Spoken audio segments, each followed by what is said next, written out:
The choir of Grace Baptist Church on North Avenue sounded especially powerful on this Sunday morning. The voices of 200 parishioners blended into a single melody, filling the spacious hall with the gospel of amazing grace. The stained glass windows let in the bright rays of the April sun, painting the wooden pews in multicolored reflections. Darius Wilkins sat in the third row, as usual. His short haircut and strict black suit stood out among the other young parishioners. He had changed noticeably in recent months, his gait more confident, his gaze harder. His mother, Alicia, sat beside him, occasionally casting anxious glances at her son. Pastor Quentin Wilkins stood behind the pulpit, his white robe contrasting with his dark skin.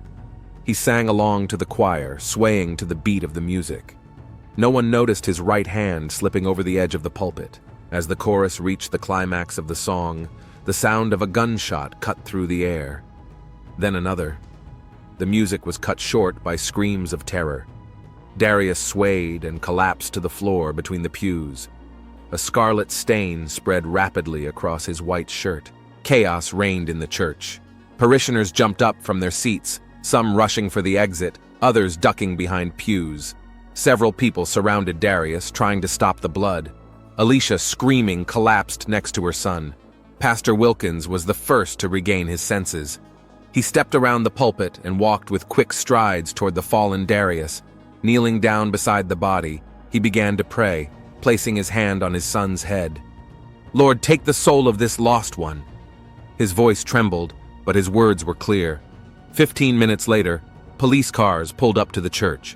Detective Tyrone Robinson stepped out of a black sedan, adjusting his tie. His 2-foot height and athletic build gave away the former soccer player. 20 years on the Minneapolis police force had taught him to remain calm in any situation. Entering the church, Robinson looked around the crime scene. Parishioners crowded in groups, many crying. Police officers were setting up a cordon around the body. Pastor Wilkins was still kneeling beside Darius, holding his hand. "I'm Detective Robinson," he introduced himself, walking up to the pastor. "I'm going to need to ask you some questions." The pastor looked up. His eyes were red with tears. "This is my son," he whispered. "Darius, who could... God, for what?" Robinson examined the body. 2 bullet holes in the back, right between the shoulder blades. The shooter was experienced or very lucky. The position of the body suggests the shots came from the back of the church. "Did anyone see the shooter?" the detective asked the crowd. People shook their heads in the negative. At the moment the shots were fired, everyone was looking at the choir or had their eyes closed in prayer. "I saw a shadow in the doorway," said the pastor, slowly rising from his knees. "Someone was there, but I couldn't see who." Robinson pulled out a notebook. His experienced eye glided over the room, noting details, the position of the benches, the distance to the exits, where the assassin might have fired from. "Did you see anyone you didn't recognize on duty?" "No, all of us," answered Deacon Johnson, a gray-haired man with glasses. "I meet the congregation at the front door every Sunday." Forensics began examining the crime scene. Camera flashes lit up the church hall. Robinson approached the back rows from where the shots were supposedly fired. 2 shell casings from a 9mm pistol were lying on the floor. The detective returned to the body. Alicia Wilkins was still sitting next to it, hugging her son's head. Her dress was stained with blood. Robinson squatted down beside her. "Mrs. Wilkins, I'm so sorry. Did your son have any enemies? Someone who might have wanted to harm him?" Alicia raised a tear-stained face. She opened her mouth as if to say something, but closed it. Her gaze drifted to her husband, who was talking to the other parishioners. "No," she whispered. "Darius was a good kid." Robinson noticed her hesitation, and the way she said kid, even though Darius was 18. The detective made a note in his notebook. The orderlies were placing the body on a stretcher. Pastor Wilkins walked over to them, put his hand on his wife's shoulder. "Detective, when can we pick up the body? We need to make funeral arrangements." "After the autopsy," Robinson replied. "It's standard procedure in a homicide." At the word murder, the pastor shuddered. Alicia sobbed and buried her face in her husband's shoulder. Robinson looked around the church. Something about the picture didn't add up. 2 precise shots for a random killer, too strange a reaction from the parents, and that shadow in the doorway that only the pastor could see. The detective walked over to the pulpit where the pastor usually stood during the service. From here, he had a perfect view of the entire auditorium. He ran his hand over the polished wood and froze.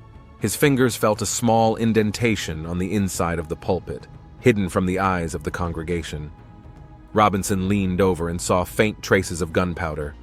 The North Minneapolis police station was buzzing like a disturbed beehive. In interview room 3, Detective Robinson methodically interviewed witnesses. Each parishioner told roughly the same story. The shots had come from the back of the church during the singing of the hymn. Mrs. Harris, a 60-year-old Sunday school teacher, was nervously rubbing her handkerchief. I was sitting in the 5th row on the right. When the shooting started, I turned around, but there was no one there, only the door slammed. Mr. Freeman, the owner of the local grocery store, confirmed what she said. The shots were definitely coming from behind. I saw someone run out the side door. I didn't get a good look at their face, it was too fast. Robinson was making notes in his notebook. The evidence was consistent. The shooter had been in the back rows and had fled through the side exit as soon as the shots were fired. But no one could describe his appearance. Pastor Wilkins was the last person to be interviewed. He entered the room keeping a straight face, but his movements betrayed an inner tension. He sat down across from the detective with his hands folded on the desk. "I realize you're doing your job, detective," he began, "but we just lost our son. This is very hard on our family." "I'm truly sorry for your loss," Robinson replied, "but the sooner we find the killer, the better. Tell me what you saw." The pastor sighed, rubbed his temples. I stood behind the pulpit as usual. The choir was singing Amazing Grace. Suddenly, gunshots rang out.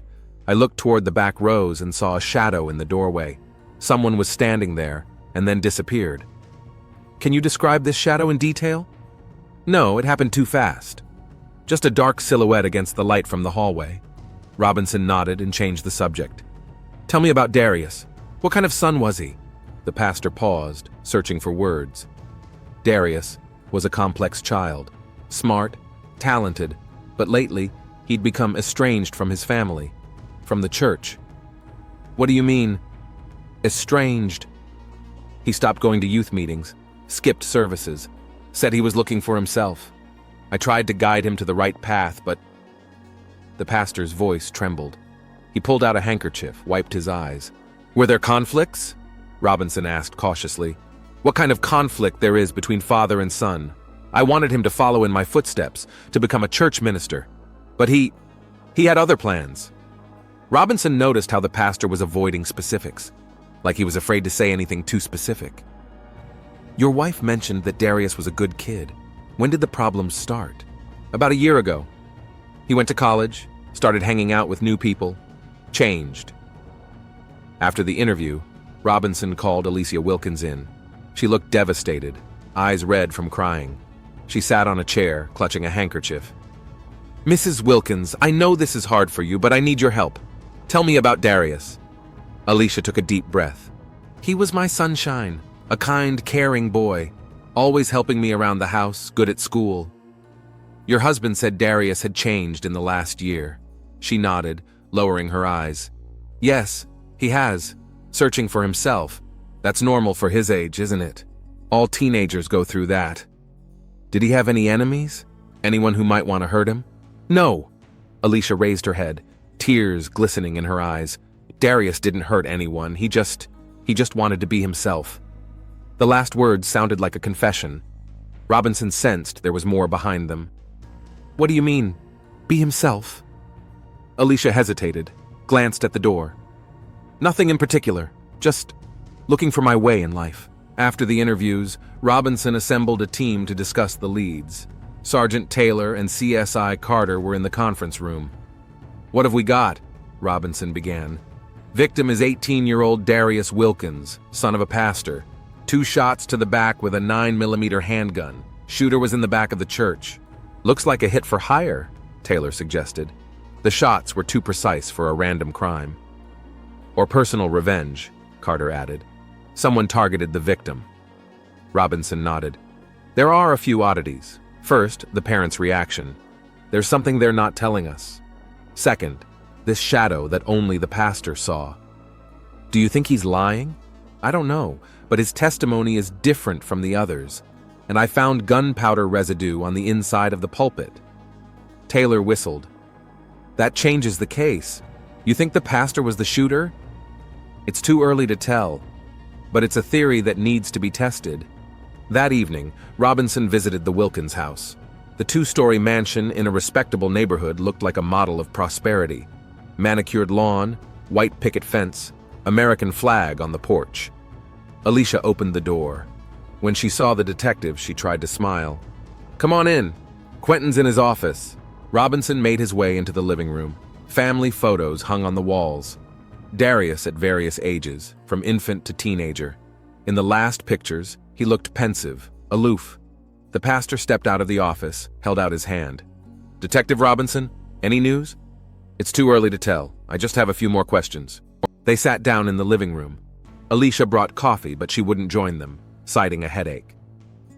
Pastor Wilkins, you said that Darius is estranged from the church. Did it have anything to do with his personal life? The pastor tensed up.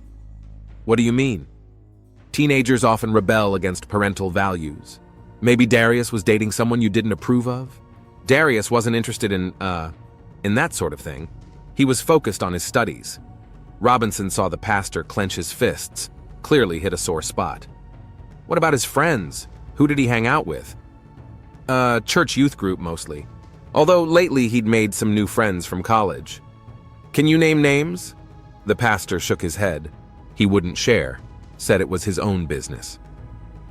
After his visit with the Wilkinses, Robinson returned to the station. There was a preliminary forensic report on the table. 2 bullet wounds, instantaneous death. But there was one detail that caught the detective's attention: traces of hormone therapy in the victim's blood. Robinson leaned back in his chair.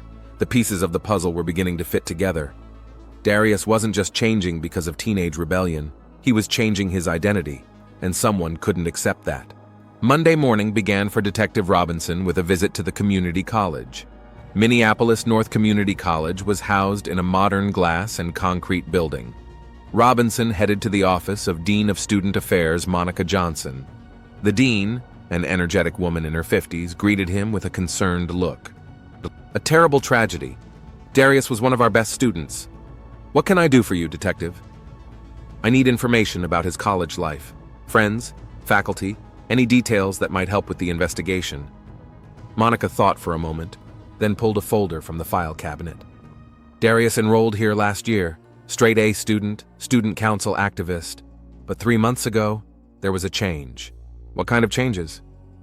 He came to me and asked me to change his name on his paperwork. Said he was transgender and wanted to be called Darius instead of Danielle. Robinson made a note in his notebook. That's the missing link. How did the administration respond? We supported his decision. We have a clear non-discrimination policy. The faculty and students were sympathetic. And his family? The dean sighed. Darius asked us not to tell his parents. Said he'd tell them himself when he was ready. Apparently he was afraid of their reaction. Robinson asked for a list of Darius's friends. First on the list was Marcus Green, his roommate in the dorm.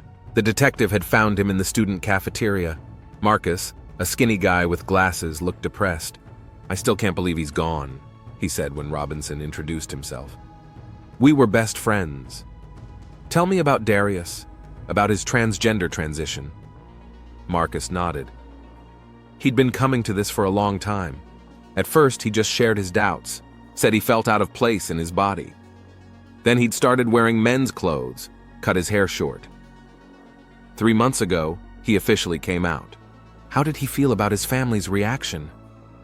Afraid to tell his father, said the pastor would never understand, that it would be a betrayal of his faith. Did they find out? Marcus was silent for a moment, then nodded.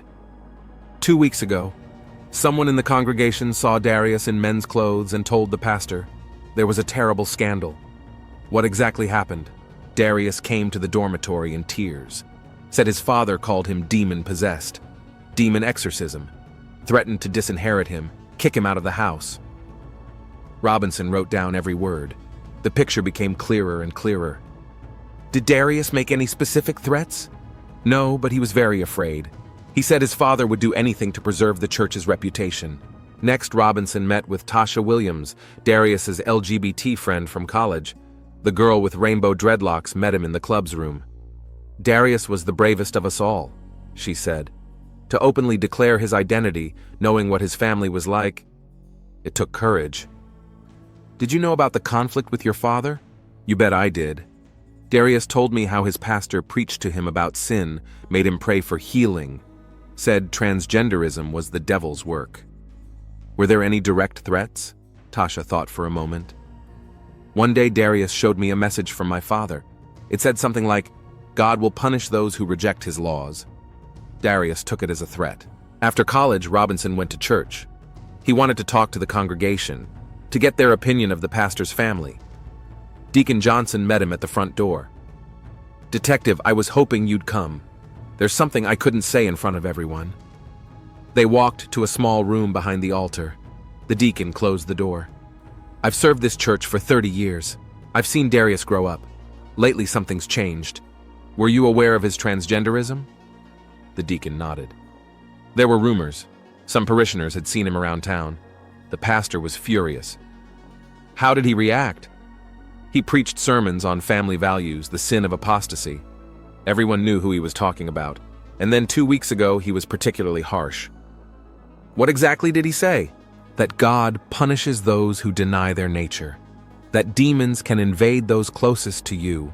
That the duty of a true Christian is to save a lost soul at any cost."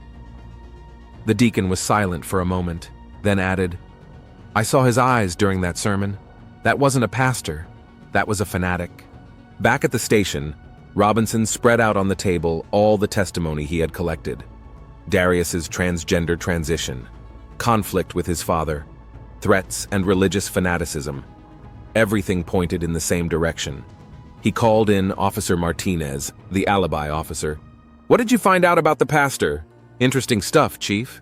First of all, he said he was behind the pulpit the whole service, but several parishioners saw him leave the pulpit just before the shots were fired." "Go on." "Second, that shadow in the doorway. No one but the pastor saw it. Everyone says the doors were closed." Robinson nodded. Another confirmation of his suspicions. "What about weapons?" "Checking all the gun stores in the area. Nothing concrete yet." After Martinez left, Robinson called the lab. CSI Carter gave us an update.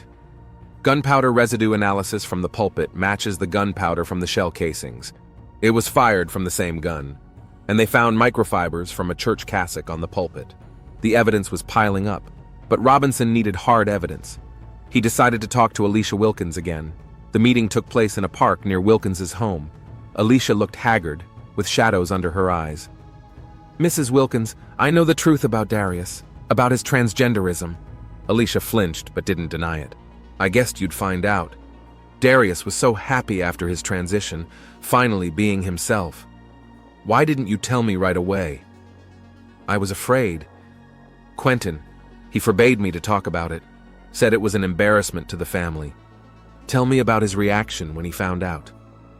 Alicia covered her face with her hands. "It was horrible. He screamed that Darius was possessed by demons, that it was Satan's work, made him pray, make him repent. Darius cried, begged for understanding." "Were there threats?" Alicia was silent for a moment, then nodded. "Quentin said he'd rather have a dead son than such a disgrace to the church. I thought they were just words in anger. But now—" She didn't finish, but Robinson understood. His mother's suspicions matched his own. That evening, the detective made his report. Darius Wilkins, née Danielle, had come out as a transgender male. His father, Pastor Quentin Wilkins, saw it as a betrayal of faith. Conflict, threats, religious fanaticism, and gunshots in the church. The Minneapolis County Hospital morgue greeted Detective Robinson with the familiar cold and the smell of disinfectants. The white-tiled walls reflected the bright light of the lamps, creating an atmosphere of sterility. Dr. Imani Collins, a forensic scientist with 15 years of experience, was already waiting for him at section table number 3. Dr. Collins was known for her meticulousness and professionalism. Her short graying hair was neatly tucked under a medical cap, and her brown eyes were focused. "Good morning, Detective. I have some preliminary autopsy results that may be of interest to you." The body of Darius Wilkins lay on the metal table under the bright light of the operating lights, covered by a white sheet. Dr. Collins put on a new pair of latex gloves and carefully pulled back the cloth, exposing the upper body. As I mentioned in the preliminary report, we have 2 gunshot wounds to the back. Let's take a closer look at them. She pointed to 2 holes between the victim's shoulder blades, about 5 centimeters apart. Both bullet channels are directed from top to bottom at an angle of approximately 30 degrees. This is an important detail that tells us a lot about the shooter's position. The first bullet entered between the 6th and 7th ribs on the right side, passed through the right lung, causing it to collapse, and lodged in the sternum. Dr. Collins carefully showed the trajectory on the body using a thin metal probe. The second bullet hit just above and to the left, passing between the 5th and 6th ribs. It hit the descending aorta, causing massive internal bleeding. Which wound was the cause of death? Robinson clarified, making notes in his notebook. Definitely the second. The aortic injury caused catastrophic blood loss. Death occurred within 60 to 90 seconds. The first wound, although serious, was not in itself fatal. It did, however, cause severe pain and made breathing difficult. Robinson leaned closer, scrutinizing the edges of the wounds. They were smooth, without the characteristic burns and sooting that usually appear when shot at point-blank range. What about the distance of the shot? Judging by the absence of powder gas burns and traces of soot on clothing and skin, the shot was fired from a distance of at least 3 meters, but definitely no more than 10 meters. The trajectory of the bullets is too straight for more than that. I found microscopic powder particles on the victim's clothing, indicating a medium range. Dr. Collins carefully turned the body over, revealing the exit wounds on the chest. They were significantly larger than the entry wounds with jagged edges, a typical pattern for gunshot wounds. Note the nature of the injuries. The angle of entry of the bullet suggests that the shooter was above the victim. Either he was standing while Darius was sitting in the church pew, or he was shooting from an elevated position. Robinson finished for her. Exactly. Like from a church pulpit or a choir balcony. Given the 30-degree angle and the victim's height of 5 feet, the shooter must have been about 1.5 meters above the level where Darius was sitting. The doctor stepped back to the side table where the physical evidence lay in clear plastic bags. Now about the bullets. We removed one from the sternum, the other went through and through. 9mm caliber, standard pistol ammo. Bullets deformed, but retains enough characteristics for ballistics. She handed Robinson a bag containing the recovered bullet. The detective turned it in his hands, examining the deformed piece of metal. Anything unusual about the wounds? Well, there's one interesting thing. The shots were fired at minimal intervals, literally one after the other. That suggests either an experienced shooter or that the perpetrator was very close and confident in his actions. Robinson nodded, remembering the witness statements. They all spoke of 2 shots fired almost simultaneously. What about time of death? Based on the temperature of the body when the ambulance arrived, the degree of rigor mortis, and other factors, I can estimate the time of death to be between 9:30 and 9:45 in the morning. It's a perfect match with witnesses' accounts of the time of the shots fired during the church service. Dr. Collins took off her gloves and walked over to the computer where the results of various tests were displayed. There's something else that might interest you. Tox screen is clean. No drugs or alcohol, but there were traces of hormone therapy in the blood. Estradiol and antiandrogens in therapeutic doses. That confirms the transgender transition. Yeah, and the therapy started about 4 months ago. Based on his hormone levels, Darius was strictly following his doctor's orders. After the morgue, Robinson went to the crime lab. Ballistics expert Jerome Carter had already finished examining the bullet and shell casings found at the crime scene. "We have a perfect match," Carter reported, showing enlarged photos on the monitor. The bullet recovered from the body and the casings from the crime scene were fired from the same weapon. 9mm pistol, most likely a Glock or a Smith Wesson. What about the gunpowder residue from the church pulpit? That's where it gets interesting. The gunpowder composition is identical to what we found in the shell casings. In fact, the concentration and distribution of particles indicate that the shots came from there. Carter displayed a schematic of the church with the points marked on the screen. See, if the shooter was behind the pulpit, The trajectory of the bullets matches the victim's wounds exactly. Distance of about 7 meters, 30-degree angle, it all fits. Could the shots have been fired without anyone noticing? In the middle of a loud choir singing? It's possible, especially if you use the moment when all the parishioners are looking forward or have closed their eyes in prayer. Plus, the acoustics of the church could distort the sound, making it look like the shots came from behind. Robinson studied the diagram. The pastor stood behind the pulpit, had a straight line of fire, was at the right height, and the gunpowder residue pointed unequivocally to that location. What about the suspect's clothing? We checked Pastor Wilkins's cassock. There were microscopic traces of gunpowder on the inside of the right sleeve, concentrations consistent with proximity to a firearm at the time of the shooting. Carter pulled out another bag of evidence. One last thing. On the pulpit, we found a small indentation in the wood that looks like a gun butt mark. Someone could have used the edge of the pulpit to stabilize the scope. Back in his office, Robinson laid out all the evidence he'd collected. The picture of the crime was becoming clearer. 2 shots from a 9mm pistol fired from the church pulpit. Gunpowder residue where the pastor was standing. Microparticles on his clothes. The angle of the shots, corresponding to the position behind the pulpit. All that remained was to find the gun itself and link it to the suspect. Robinson picked up his cell phone and dialed his partner's number. Martinez, I need you to check all gun sales for the last 6 months, especially interested in 9mm handguns, and get a search warrant for the Wilkins house. Tuesday morning was overcast. Detective Robinson sat in his office, reviewing surveillance footage from neighboring buildings. The quality was mediocre, but enough to analyze. Officer Martinez entered the office carrying a folder of documents. Chief, we have the results of the gun store sweep. The Northern Gun Shop on Lake Street found an interesting record. He put a copy of the receipt on the desk. 4 weeks ago, one Quentin Wilkins purchased a Glock 17 9mm caliber, paid cash, presented all the necessary paperwork. Robinson scrutinized the paperwork. The signature matched the pastor's signature on the church documents. That's good. What does the seller say? Remembers the buyer. Says the pastor said the gun was for self-defense. Apparently, there's been an increase in thefts in the neighborhood. The detective is leaning back in his chair, another piece of the puzzle falling into place. What about the search warrant? Judge Henderson signed it. We're good to go. An hour later, a police team arrived at the Wilkins house. Alicia opened the door, her face pale at the sight of the warrant. Mrs. Wilkins, we need to take a look around the house. Where's your husband? At the church. He's meeting with the congregation. The search began in the pastor's study.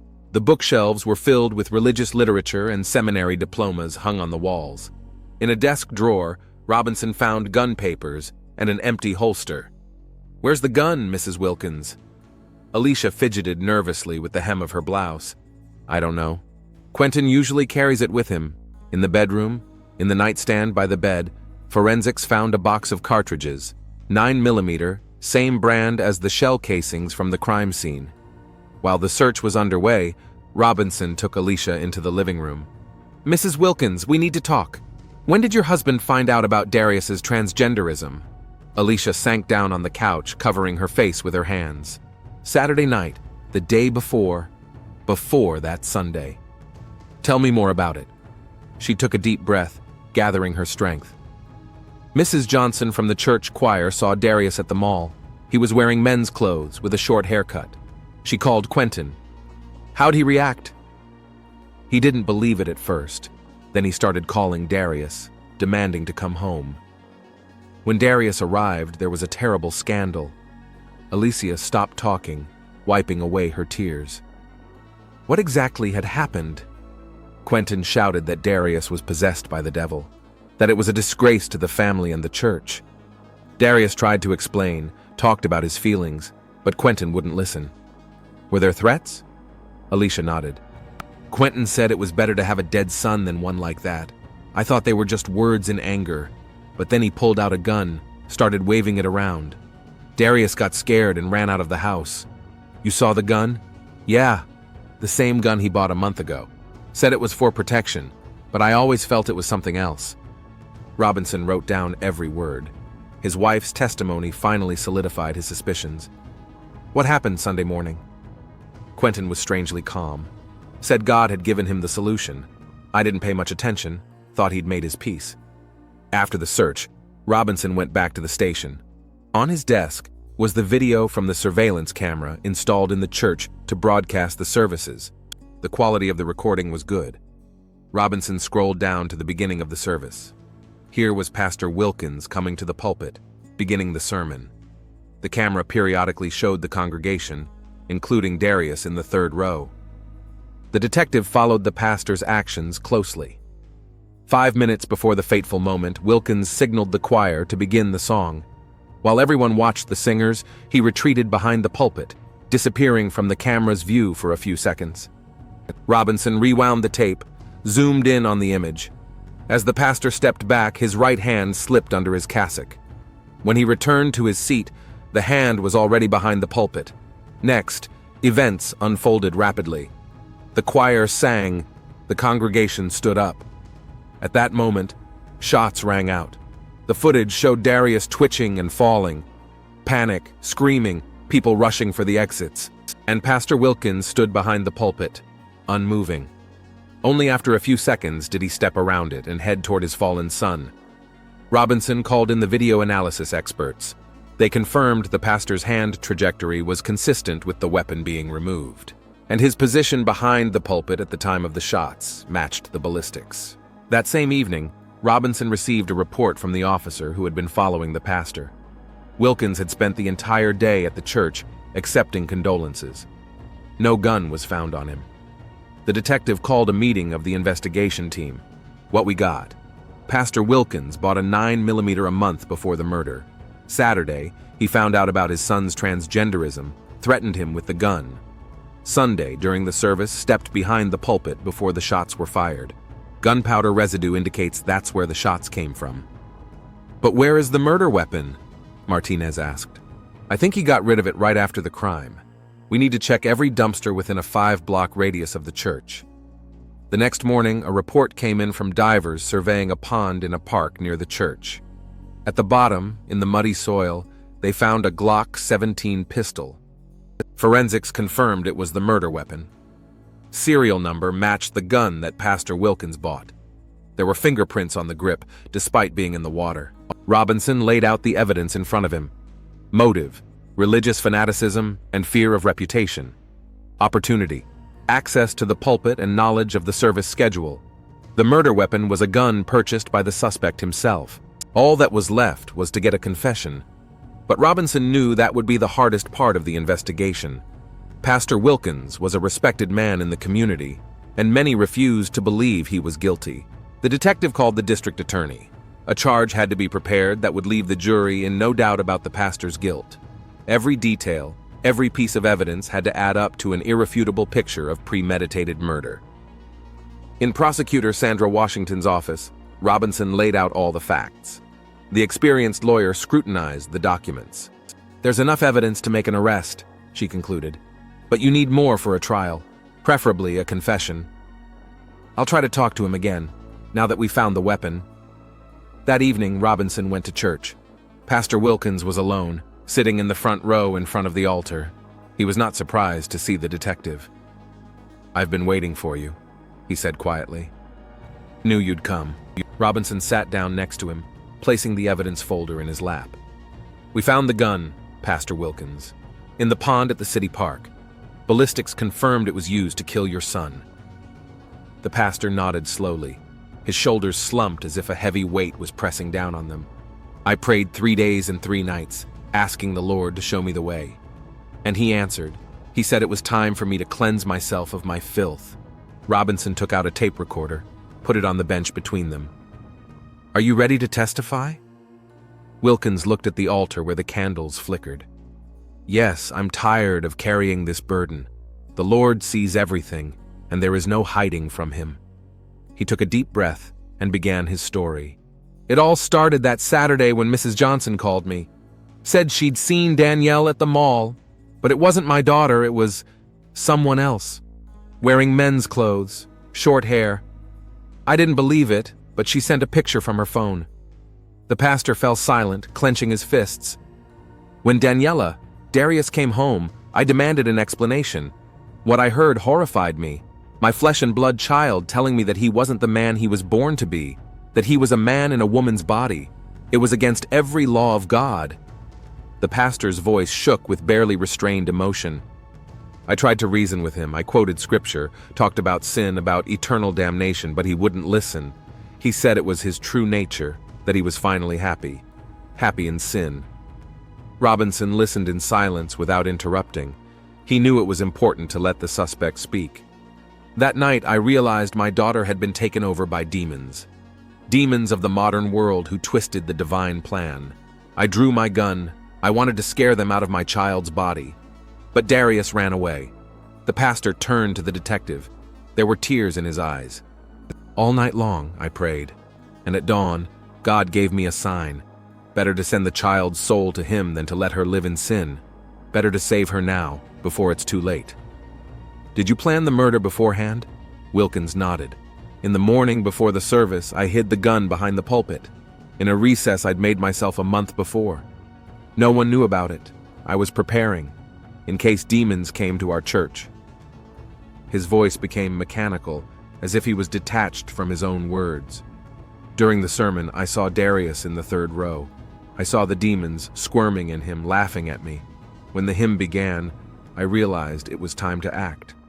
I stepped back behind the pulpit, drew my gun. Everyone was singing so loud, no one was looking in my direction. The pastor raised his hand, mimicking aiming. I aimed for the back. I didn't want to see my child's eyes at that moment. The first shot was to exorcise the demons, the second to release the soul. Then I quickly tucked the gun back away and stepped out from behind the pulpit. Robinson held back his anger as he listened to this cold-blooded description of the murder.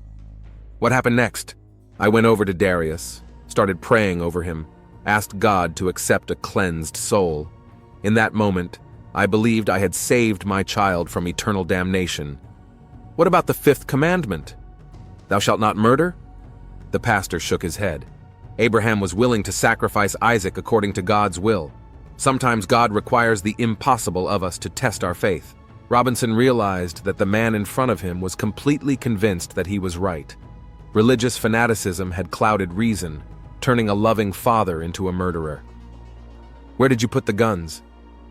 After the service, when everyone was gone, I went to the park. I threw the gun in the pond, thought no one would find it. The pastor stood up from the pew, squared his shoulders. I'm willing to be punished by the law of man, but before God, my conscience is clear. I saved my child's soul. Robinson turned off the tape recorder, put it in his pocket. Quentin Wilkins, you're under arrest for first-degree murder. You have the right to remain silent. While the detective read his rights, the pastor stood still, looking at the crucifix above the altar.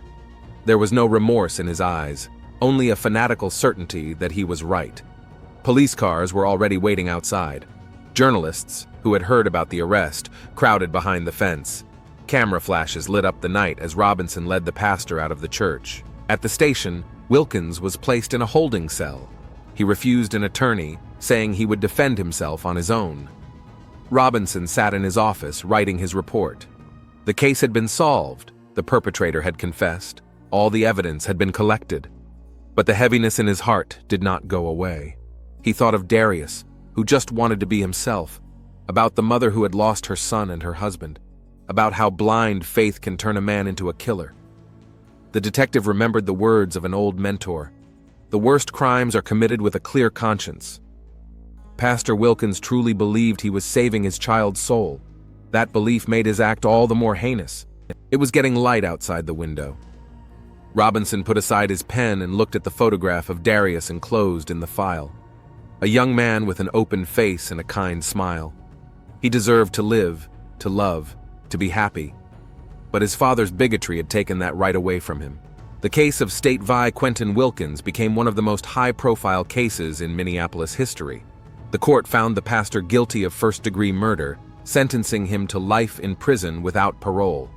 The congregation was divided. Some viewed the pastor as a martyr, others as a criminal. Grace Church closed 6 months after the tragedy. Alicia Wilkins left town. She is said to have started a support group for parents of LGBT children, naming it after Darius. Detective Robinson continued to serve, but the case left a deep mark on his soul. Every time he drove past the abandoned church, he remembered the pastor's words about divine revelation and the price he had to pay for blind faith. Darius Wilkins's story has come to symbolize the struggle to be himself. His name is mentioned at conferences on transgender rights. The tragedy that shook Minneapolis has caused many to question where the line is between faith and bigotry, between love and obsession. In the police archives, case numbers 24 through 12 are kept in a special section. On the cover it says in red marker, "Religious fanaticism, transphobic murder." This dry wording does not convey the depth of the tragedy that played out on that April Sunday at Grace Church.